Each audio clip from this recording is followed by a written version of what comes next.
welcome back to the Hester and Lark Knitting Podcast episode 2. Very exciting to come back. I'm still bizarrely nervous to do this, just considering I'm just alone in my house. But yes, hello, welcome. We shall talk about knitting because that is why we are here. Very quickly, before we talk about the knitting, and I do mean very quickly, I just wanted to say a very heartfelt and surprised thank you to everybody that watched the first episode, commented on the first episode, found me on Instagram, sent me messages on Instagram. Like, I'm genuinely really shocked because I thought about maybe 100 people would watch it and that would be plenty, and I'd have gotten my thoughts out into the world, and that was absolutely enough. And then loads of people decided to watch. I got found by the YouTube algorithm gods, and I'm just very grateful that people enjoyed it. So thank you very much. Now we've done that, we can just move on because I'm very British and it's all very embarrassing how you say thank you, be emotional about things. So, right, we're going to do our standard finished objects, works in progress. I did buy some more yarn, so a little tiny acquisition, and then like I did last time, because I really enjoyed it, I'm just going to add on at the end like things that I've been watching or reading while I've been knitting, just in case they're your kind of vibe too, and we can talk about those too because that's also fun. So my first finished object is what I'm wearing. I love doing this. I feel really smug because I know all of you will understand the joy you get out of actually wearing something you've finished. So this is my Camisole number 5 by My Favourite Things Knitwear. I knit the size medium, and I used Mondim by Retrosaria Pomar, which is a non-superwash sock yarn. 100% wool, hasn't got any nylon-y business in it, and I'm so happy with it. Oh my goodness. It's a bit of a labour of love, a 2x2 fingering weight, 2x2 rib fingering weight garment, but I'm so pleased with the final piece. I love the colour. You'll see green is somewhat of a theme. I'm clearly on a roll. And yes, I am finally done. As everybody in the world has pointed out, it is incredibly not bra friendly, so I have just shoved my bra straps under here for the purpose of this video. But I'm really pleased. I made it slightly shorter than the pattern recommends. I used a t-shirt, like a cropped stretchy t-shirt that I have that I really like the length of, and I basically just kind of like kept laying the garment on top of that until they were roughly the same length, and then I went a little bit longer because obviously when you're knitting it, it looks like this tiny tube that will never ever possibly fit on your body, and you just have to trust the maths. Like, you just have to trust the maths. So I knitted it a little bit longer than that because obviously when that 2x2 ribbing stretches outwards, the length shrinks up. So I knit it a little bit longer than that, maybe like a couple centimetres, and then was like, I'm happy, and went and did, and then yeah, I've done the neck, I've done the tubular bind off. I was saying last time, like, I'd done the neck, I was back on the body, that I was worried that it was going to flare because before I wore it and blocked it, the double knitting neckband was sitting really like proud of the garment, and I was a bit concerned that I would either have to rip it out and pick up slightly less stitches, which I really didn't want to do, or put some elastic in it. And actually I don't think I'm going to have to do either of those things. It's sitting really nicely across my chest and my shoulders. I'm really happy with the fit. Someone on my last video said they've never really seen a picture of the back of this garment, and that is so true. And actually the shape of the neck on the back really surprised me, because if you were to buy something this shape in a shop, like a, you know, yeah, H&M, whatever, the neck on the back would sit along the back of your neck like this. Oh god, I just made that wall, I hope that's okay.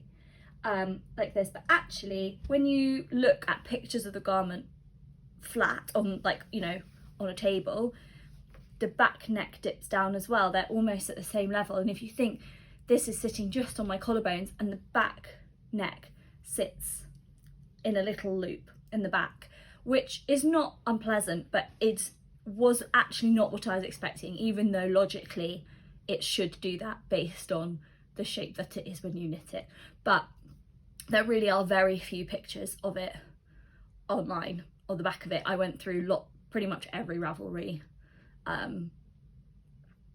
finished project and didn't really see any.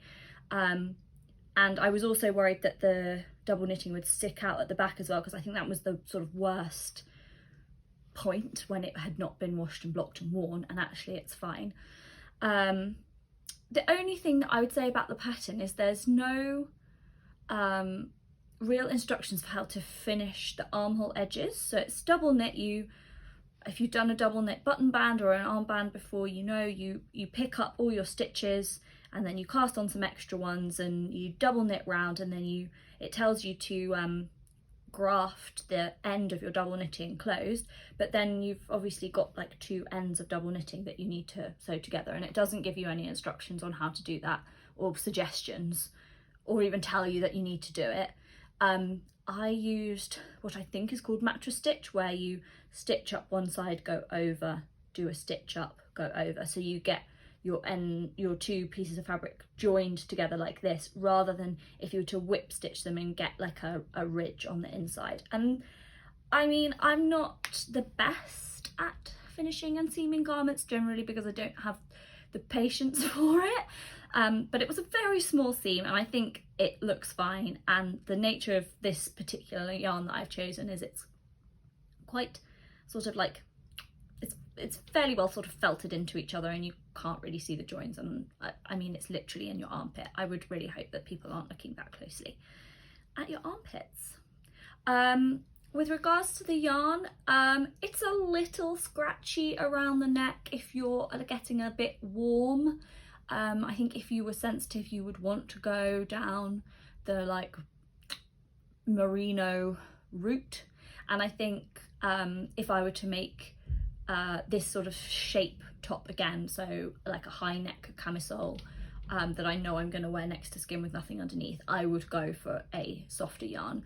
But this is what I had sitting in my stash, and trying to be a good person and use you can see it behind me, use the many things that I have purchased over the years rather than just continuously buying new things. I'm trying to get better at that. So that is my camisole number 5. It's washed really nicely. I've used this yarn for socks before and I know it washes really nicely like going forward, so I'm very happy with it. I've worn it out, I've had multiple compliments. I wore it to, it was my night shift knitting for ages, and then I wore it to a work thing and everyone was like, oh my god, that's what you've been doing, that's so nice. And I was like, yes, thank you so much for the recognition. I work with a really nice bunch of people and they're very understanding of me being a bit mad. Okay, and so the other thing that I finished is the other item that I showed last time that I was basically done with. I was just a bit unsure, and that is my Spiced Breeze top, which is a free pattern from Drops. I knit this in Drops Paris, which is an Aran weight cotton, gosh my brain, and all I had left to do was the straps, and someone very helpfully commented on my videos with a link to like how to graft ribbing, which was really useful. And then somebody else was like, oh, you could do a 3-needle bind off, and I went, oh, lazy brain, I'm going to do a 3-needle bind off. So in the instructions you knit the front and the back, and then you cast off and seam them at the top. And as I mentioned with the seaming on this, I don't particularly enjoy it. It's not my favourite task, as you might be able to tell with all the ends hanging out of this. So instead I knit a long strap and did a 3-needle bind off on the back, so the little seam is on the inside, and there it is. I think it looks perfectly tidy. Is it the most beautiful join in the world? No. Is it perfectly functional? Yes, especially for a garment that I wasn't 100% sure with. But actually I put it on when I'd done that and I was like, okay, I don't love it, but I don't dislike it. So I still need to wash and block it, and obviously trim and weave in the ends. They're all knotted. I've decided with cotton that I am going to tie knots because I just don't trust it to stay in, especially you know, a yarn this weight. I feel like it absolutely is just gonna unweave itself, and then you've got an unraveling garment. I'd rather have a couple of knots. So I like to weave my ends in or knot them, don't trim them, wash and block the garment, and then trim. So I'm at that point, but I count that as finished, frankly, because yeah, this is done, isn't it? I finished it. I finished all the instructions. I just need to do that last little bit, and I'll be there. Yeah, I think that's kind of all there is to say about it. I think it'll look nice with a pair of like denim shorts, and a very like casual vibe. I've got a big oversized navy linen shirt, and I think if I wear that over the top of it, that will feel quite nice. And I think that as it sort of like sits on my body a bit more, I'll quite like it. I'm not sure if I'll really wear it that much, but like I said last time, I had a lovely time knitting it, and I had only done a 3 needle bind off once before, a long time ago, so it was nice to practice that again.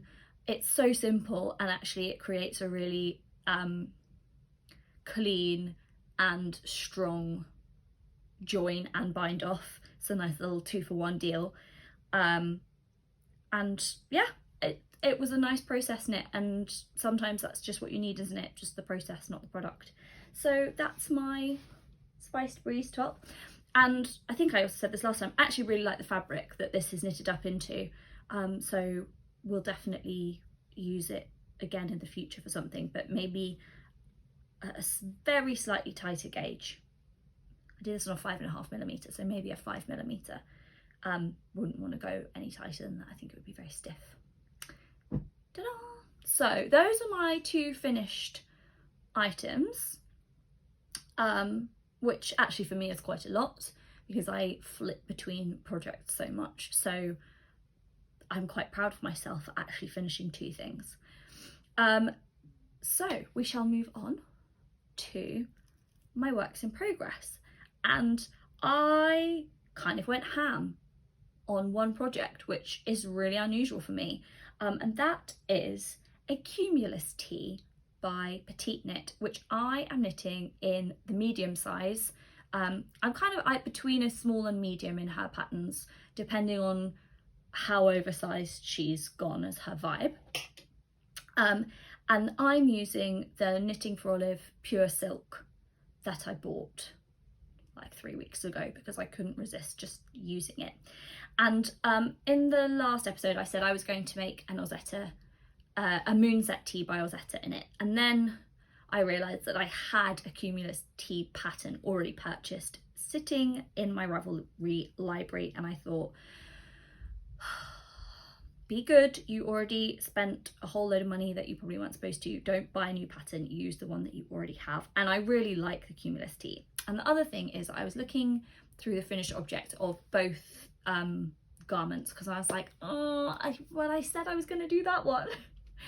And I am a very, I'm a fairly pear-shaped person, so smaller on top, larger on the bottom.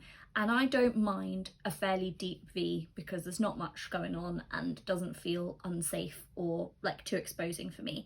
And the V-neck on the Ozetta Moonset tee is actually quite high. It would probably sit only just below my collarbone looking at it in the finished pictures, and is quite cropped, and the sleeves are a little bit boxier. And I then was looking through all of the finished objects on Ravelry for the Cumulus Tee, and it's still not like a low V, but it's a slightly deeper V. And I actually think that would be based on like the shape of my body. So I've got broader shoulders and a smaller bust. A deeper V is actually a little bit more flattering. I still really want to make the Moonset tee, or maybe the jumper, because I love that like it's almost like athleisure, that's such a stupid word, isn't it? Like V fold over. I really like that. I think that's a really lovely touch, and I like the fact that the neck's a bit structured. So I do still really want to make it, and I think I probably will, but I thought for this yarn, considering that I already had the button and I was thinking that maybe that shape would sit a little bit better on my frame, I went for a Cumulus Tee by Petite Knit. And I have done, considering that this is tiny fingering weight yarn on tiny needles, I have done so much. I am nearly finished with the body. I have about 5 centimetres left, maybe 4, because actually last time I measured it and then I carried on knitting. About 4 centimetres left on the body, and then I've got to do some finishing and obviously the sleeves. That is insane. I have basically only knit on this for 2 weeks, which is really unlike me. But I've just been absolutely loving the process. The yarn is so lovely to work with. I can see why, you know, people say it's splitty, like it's not, it's just, sorry, it's cat hair on everything. It's not very tightly spun, so you can, I wonder if you'll be able to see this, probably not. I'll try. You can kind of like, if you unwind it, you can sort of like pull the, there you go, you might be able to see that, pull that part. So it's 3, is it 3 plies? Oh, yeah, 3. So it's not like super tightly spun, but I'm not really having a big problem with yarn splitting. It's happened a couple of times, but it's quite easy to fix when you spot it on the next round. And it's got a slightly slubby texture, but it's just coming out so beautifully, and I can tell that when it washes it's just gonna get this like beautiful like drapey vibe. I'm so happy with it, and I'm so happy with my colour choice. I mean, it's very similar to what I'm wearing, isn't it? But I know it really suits me, and it's a true olive in that it's got a kind of warm, I'm gonna do this again so I feel like I'm wearing it, a warm undertone, as opposed to an olive with a like a grey undertone, which I would say is more like a khaki, to be honest. So I'm really pleased with this. The next stage is to put I-cord, once I've done my extra, you know, 4 centimetres at the bottom, is to do an I-cord finishing, and the pattern recommends that you go down a needle size for that, and also there's some decreases. And that's the only bit that I'm feeling a little bit unsure about, because like I was saying, I am wider on my hips than I am on my bust. And it says that doing it in a smaller needle size is to compensate for a little bit of flare, which is fair enough. But I feel like with the decreases as well, it's going to pull it in a sort of like bubble at the bottom. And I just don't know if that will sit nicely on my body. I think it might mean that it ends up just like riding up rather than getting to like sit and fall naturally. So I need to trawl the Ravelry page for it and see if anybody has done anything different, any like hasn't done the decreases on the bottom, for example, has just used a smaller needle size, or has used a bigger needle sizes and done the decreases and got a slightly different shape. Because I just, obviously, lovely Petite Knit lady, whose name I don't know, which is terrible, isn't it, is very slim and is fairly evenly proportioned. Oh God, this is so weird, isn't it? The way we look at people's bodies, it's just a body. But you know, I would say she's probably the same size on top as she is on bottom, which I'm not. And so I don't want to put all of this effort in, these like thousands and thousands and thousands and thousands of tiny stitches, only to not really like the finish at the bottom. So I need to have a little think about that. I've got another 4 centimetres worth of thinking to do before I need to do that. So I probably need to get on with it. But yeah, that's my only concern. And also a similar-ish concern with the sleeves, in that I just hope that the sleeves are wide enough, and then there's I-cord finishing at the bottom. And obviously an I-cord is a great finishing on something because it is quite rigid, it doesn't stretch out. It's why you can use I-cord for straps on things, and it's a lovely finish. I've used it on a jumper in the past, but I obviously don't want it to be really tight on my arm either, to the extent that you can like feel it. So I mean, I've not got that far yet, so we'll cross that bridge when we get to it. But that's my only like, oh, I'm not sure, I might have to just do some tweaking so that it fits my body. But that's the lovely thing about making things for yourself. You can do that. You don't have to try something on in a shop and go, oh, if only XYZ, because you can do that for yourself. So that is my Cumulus Tee. I'm so happy with it. Yeah, I'm really pleased. If anyone has made one and has any thoughts about the I-cord and what they did or didn't do, and actually was it fine, and am I overthinking it, please tell me, because yeah, it's a lot of work, isn't it? It's a beautiful piece, but it's a lot of work, and I don't want it to then not sit right after all of that. So, and then my second work in progress is something I cast on right after I filmed the first episode, because I was just filled with anxiety and sort of like weird embarrassment for myself that I'd actually finally done it. And then I was like, well, no one's going to watch it. Turns out you guys did, but you know what I mean? Like, it was all a bit stressful. So I thought, what's more fun than a lovely, beautiful, beautiful, beautiful hand-dyed sock yarn that is sparkly? Can you say no? And some fun socks. So I normally just knit vanilla socks, because they are generally like a mindless knit for me. I'll cast them on and then they'll be like you know, bus knitting, or like, you know, you're going on a train journey and you just want something small to throw in your bag and you can take a sock. But I needed something a little bit more for my brain, because it was overthinking other things. And so I purchased and cast on within about 30 seconds of those two things happening, the Hibernal socks by WoolyKnits, which have a sort of they're really sweet actually. I'm gonna move them this way so I can stretch it a little bit. They have a little faux cable with some 2x2 ribbing, or is it 3x2? Might be 3x2. I'll work it out when I pick them back up again. But there's no actual cables, it's a faux cable, using some yarn overs and some knitting things together. And I think she has lots of sizes on her patterns, which is really good. I can't remember which number it is, but it's a 64 stitch sock, which is, I know fits me, and I'm using a 2.5mm needle.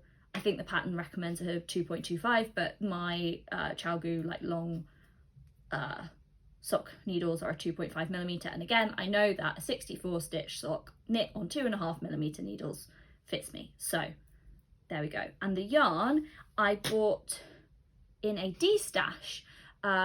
Jude from Stranded Dye Works did a D-stash of some of the yarn that he doesn't want to use anymore, or didn't feel like was really his thing anymore, which is fine. I've definitely got some yarn here that is not really my thing anymore, and at some point I should give it to somebody who's going to use it. So he did a little D-stash, and I got this one, which is a Hedgerow Yarns Twinkly Toes sock. So it's 75% merino, 20% nylon, and then 5% stellina, which is sparkly.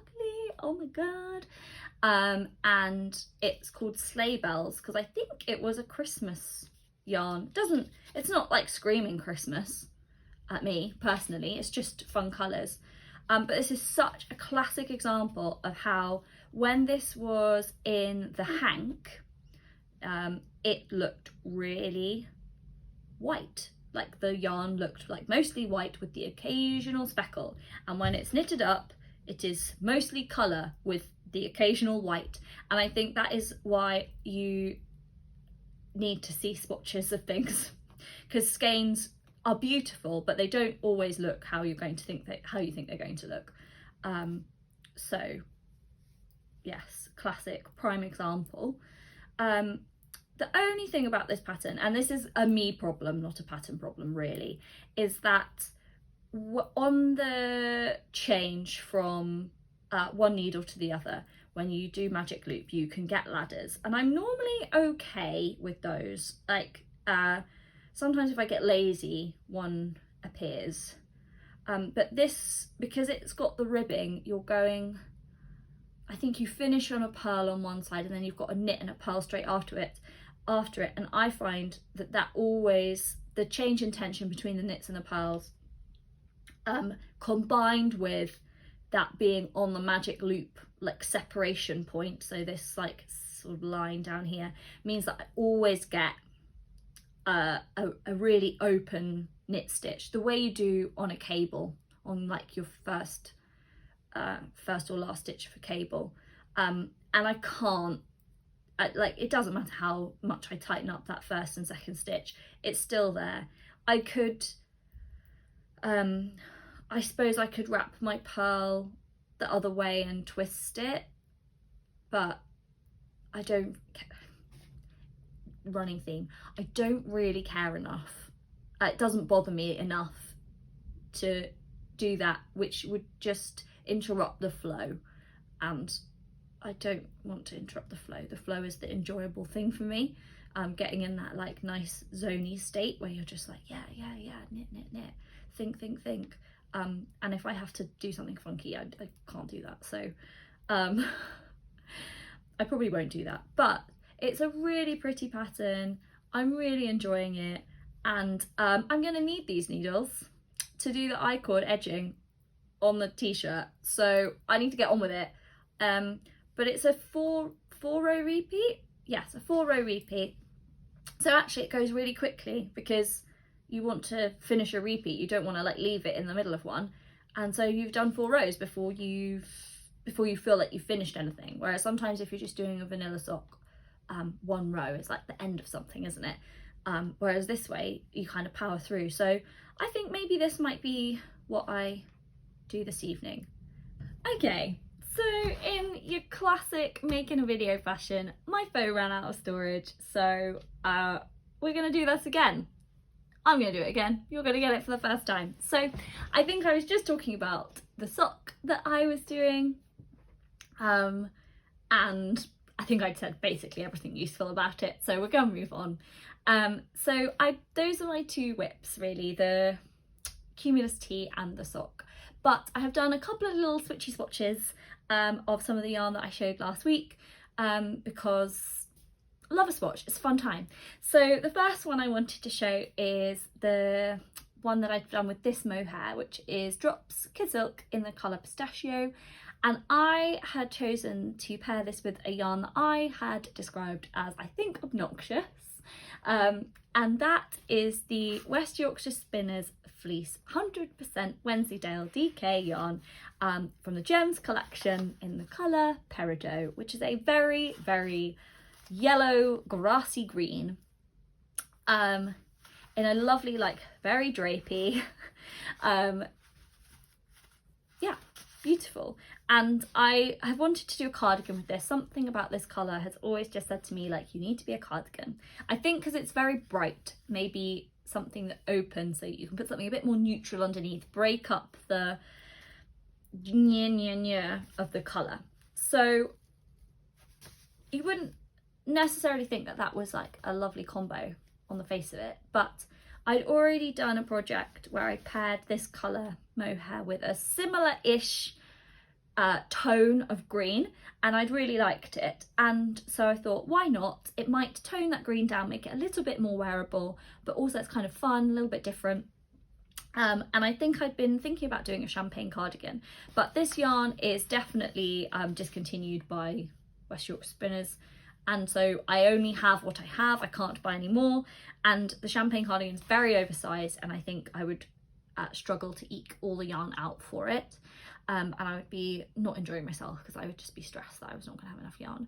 And also the gauge on it is quite large, and I don't necessarily think I would like the fabric. I think I'd want the fabric to be a little bit denser than it would be with this particular wool, because it's so drapey. It kind of doesn't have that like stiffness that I think that cardigan needs because it's so boxy. So instead I've been thinking about doing the April cardigan, also by Petite knit, because I think the shoulder construction is interesting. It's still a little oversized, but it's not super oversized. It's still a V-neck, etc, etc. And so I've done a swatch based on the gauge for that.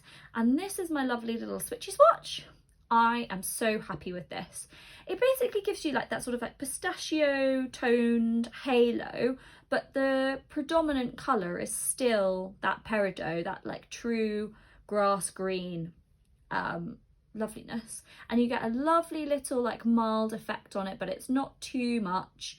I really like it, and I actually got gauge. I went up a needle size, so I think it recommends a 4 and I used a 4.5 because I looked at the gauge and I was like, I don't think I'll get that. And I'm really pleased with it. I still need to wash it and block it, so it might stretch out a little bit, but I've used a little bit of this yarn before and I swatched it and I washed that swatch and it didn't really grow, so I don't think it will. If it does, I can always try 4 and see if the growth then gets me the stitch count that I need, the gauge that I need. But I'm really pleased with that, and I can have a lovely time choosing buttons for it. Yet another thing to add to the list of things that I need to achieve. But yeah, I'm really pleased with the swatch. It's done exactly what I wanted it to do. It's just tone it down enough, but also tone it down in kind of like a fun way. So yeah, very happy about that. And then the other yarn that I bought that I wanted to swatch with was also Drops Kid Silk in this like mid brown. I think it's called Caramel. I'm not sure. I'll put it in the description because I've left the ball band in the other room and I'm not going to get up to go and get it. So that's that. And I bought that to pair with a yarn. I think you can see the cone on the shelf behind me. It's WoolyKnits British wool 4-ply in Colour Harvest. It's this lovely, this is a little bit I wound off to do the swatch, a really lovely, like truly like a gold colour, that like brown undertone, goldy, almost got like a green side to it, really lovely. And I'd originally bought this to do an Ingrid sweater by Petite Knit, which is a kind of like all over different texture pattern jumper, and then I bought the Sandes Garn pattern booklet 2022, I think is the number, and that has a very similar style pattern in it, so we're going to do that because we already own it. And that's designed for a DK weight held with a mohair, so this is a 4-ply, but you double it up, you get a DK, and I've got a mohair. And the swatch said to do the swatch, so it's an 18 stitch gauge, and it recommended a 4.5mm needle, and there's absolutely no way on earth that I'm going to get an 18 stitch gauge with a 4.5mm needle. So I've sized up to 5.5, which has just about got me gauge. I think I'm like half a stitch out, but that's fine. And it said to do it in diagram, but there are about 4 diagrams, so I picked the one that didn't have any like cabley bits in because I'm lazy. And this is my little swatch. So I'm quite happy with the fabric. It's quite like dense feeling, which is nice because I think you want a bit of rigidity in those really big oversized jumpers so that they don't just end up looking all like bedraggled and sad rather than like oversized and nice. But I'm just not entirely sold on the colour that has come out. I think the brown might be, I've toned it down just a little touch too much, but also it might be that because I've added the mohair, like that's what my brain is looking at as opposed to the whole thing. So give me your thoughts. I'm like I said, happy with the fabric, happy with the gauge. I'm not going to have to knit a giant size, a wildly different gauge, which always feels like a bit of a risk. So I am happy on that, in that score, but I'm just not entirely sold. I think I love that like goldy tone, and I wonder if the mohair is kind of taking that goldiness out and replacing it with browniness, and I'm not sure. I'm not going to do either of those projects for a while. Just knitting a swatch with wool and mohair, despite the fact that it's quite a miserable July, was warm. And that's just a teeny little swatch, not even a giant garment that's sitting on your lap. So I might entirely change my mind about all of those things and do something totally different with every single bit of yarn, but that's kind of what I'm thinking. And so those are all the kind of like ongoing-y things, whether it's ongoing in terms of garment or just mental ongoings. the only acquisition that I have, and I just want to talk about it briefly because this yarn just seems to sell out really quickly, and I finally found some, and I've wanted it for a couple of years, and I thought maybe they'll still have some left by the time I talk about this and somebody else can grab some if they've wanted it, is the Rico Creative Make It Tweed, which is essentially like a lace weight yarn edition. You hold it with something and then you get a tweed, some tweedy goodness added to your project, which I'm so excited about. I bought this from Spring Wools, which is like an Irish online yarn distributor. Wow. At a very reasonable price with good shipping to the UK and a decent shipping price, and it arrived really quickly, so I'm very happy with the service. And I've got some really nice like blue, again blue rustic WoolyKnits British wool, which I think will make such a lovely like big oversized cabled jumper at some point, probably not this year, maybe not even next year, but will. And I do think that the kind of overwhelming colour when you look at this, obviously there's loads of colours in it, it's like pinks and yellows and greens and purples, but I do think that like the predominant colour to me anyway is blue. So I think putting it with a blue yarn will work quite well. Again, I might totally change my mind about that, but I'm happy to have it. I bought 4 balls and you get 445 metres? Yes, 445 metres in 50 grams. So I bought 4 in case I wanted to do a really big oversized project with it. Or this way, if I do like a normal size project, I'd still have enough to do like a funky button band on something, or like a little accent. But that seemed like a safe amount to purchase, and it was, I thought, being sold at a reasonable price. So that was my only acquisition. So that's my finished objects, works in progresses and acquisitions. And then the only other thing I quickly wanted to talk about was what I've been reading, listening to, watching, because I had some lovely chats with people about that last time, and I enjoy a recommendation every now and then. So I went back to work. I was on holiday when I filmed the last episode, so I've been back at work for a couple of weeks, and so I haven't had the same amount of time to do watching, listening to things, because you have to go to work, don't you? It's so dull being grown up. But I have nearly finished the sequel to the book that I mentioned last week, so that is the book that I'm listening to. It's Starsight by Brandon Sanderson. It's the second in what I think is currently a trilogy, and it is suffering for being the second book in a trilogy.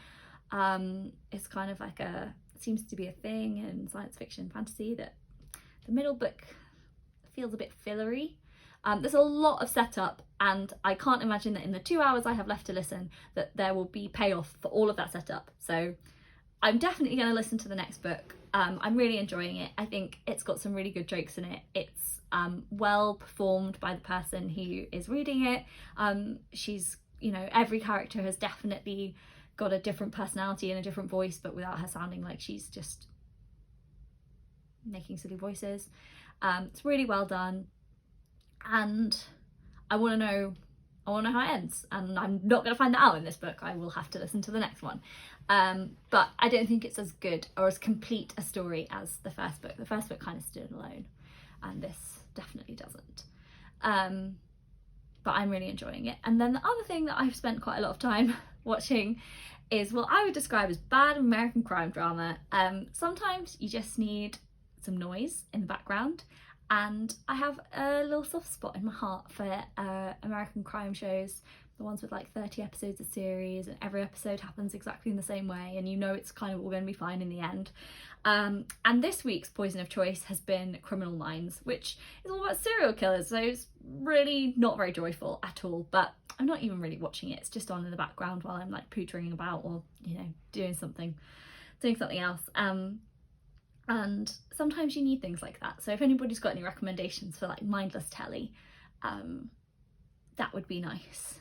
And the only other thing that I have watched that I've really enjoyed is I discovered that all of Time Team is on YouTube and that they have made new episodes. So presumably somebody who made Time Team in the first place put together a Patreon, and they are now making like brand new episodes, which are, I think they debut on their Patreon and then they put them on YouTube. And there are loads of original Time Team episodes, so you can watch Tony Robinson like tromping around a field, making friends with archaeologists, and none of it's bootlegged, it's all there legitimately. And yeah, I just really love it, and it absolutely, I watched it so much as a child, and it has fully made me love ancient history, and something that I still really enjoy, and love going to museums and seeing things, and love reading books about it. So it's been a real joy to find new episodes, and they're a little bit more detailed because they're not constrained to a normal television format. Yeah, a bit more detailed, a bit more in depth, a bit more kind of like subtlety. And I'm really enjoying it. So that's me. Hopefully this time at film, because this is the third time I've filmed this section. But again, just a brief and very heartfelt thank you to everybody that's watched and commented and come and found me on Instagram, and just generally been really supportive and engaged, and it's so lovely, and I'm really grateful. And I'm gonna leave it there because too much is too much, isn't it? So yeah, it was lovely to have you, and I hope to see you again, and I hope to talk to you soon. So bye bye.